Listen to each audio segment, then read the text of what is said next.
ఒక్క నిమిషం ఆగు. ఎక్కడికి పరిగెడుతున్నావు? ఏదేదో సాధించాలని రోజు టార్గెట్ల వెంట పరిగెడుతున్నావు కదా. ఒక్క క్షణం ఆగి ఈ మాట విని వెళ్ళు.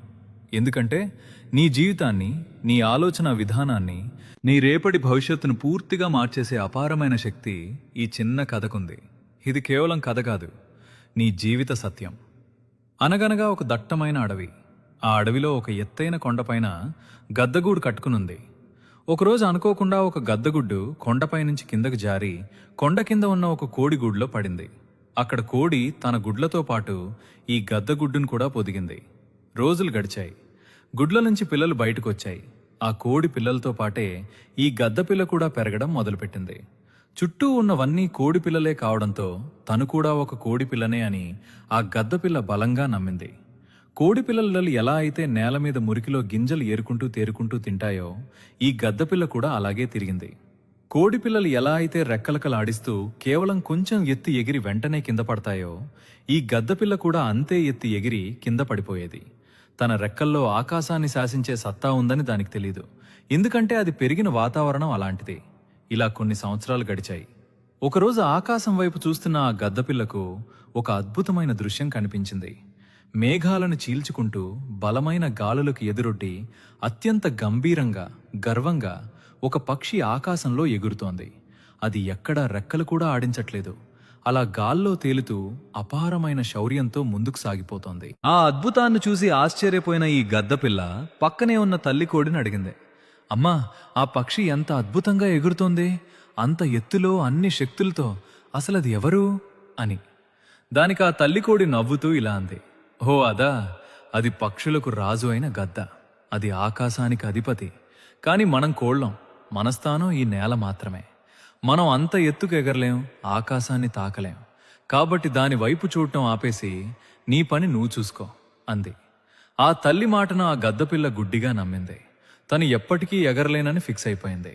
తనలో అనంతమైన శక్తి ఉన్నా, ఆకాశాన్ని జయించగల రెక్కలున్నా, కేవలం ఒక కోడిలాగే ఆలోచిస్తూ, కోడిలాగే బతుకుతూ చివరకు ఒక సామాన్యమైన కోడిలాగే ప్రాణాలు విడిచింది.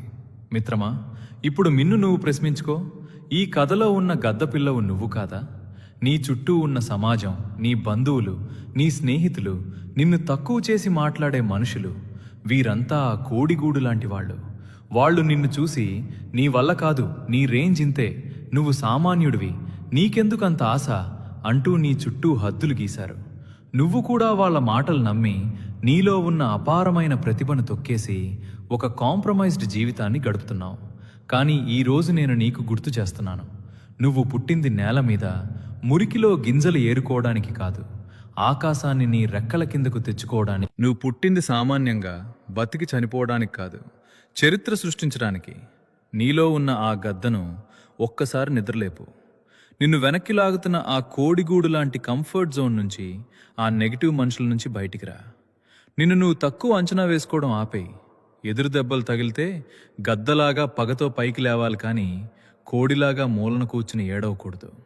సవాలిస్తున్నాను, రేపు ఉదయం 4 గంటలకు నీ ప్రయాణం మొదలవ్వాలి. ప్రపంచమంతా ముసుగు తన్ని నిద్రపోతున్నప్పుడు నువ్వు మేల్కొనాలి. నీ లక్ష్యం కోసం నువ్వు చెమట చిందించాలి. ఎప్పుడైతే లోకం నిద్రపోతుందో అప్పుడు నువ్వు కష్టపడితేనే రేపు ఈ ప్రపంచం తల పైకెత్తి చూసే అంత ఎత్తుకు నువ్వు ఎదుగుతావు. నీ విజయం ఆకాశాన్ని తాకాలి. ఈ కథ విన్నాక కూడా నీ రక్తం మరగకపోతే, నువ్వింకా కోడిలాగే బతకాలి అనుకుంటే ఈ వీడియోని ఇప్పుడే వదిలేయి.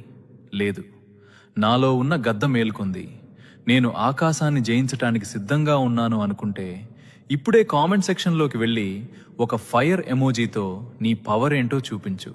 చూద్దాం, ఈ సమాజంలో ఎంతమంది కోడి మనస్తత్వాన్ని వదిలేసి గద్దల్లా ఎగరడానికి సిద్ధంగా ఉన్నారు. నీ ఫైర్ కామెంట్ కోసం నేను ఎదురు చూస్తుంటాను.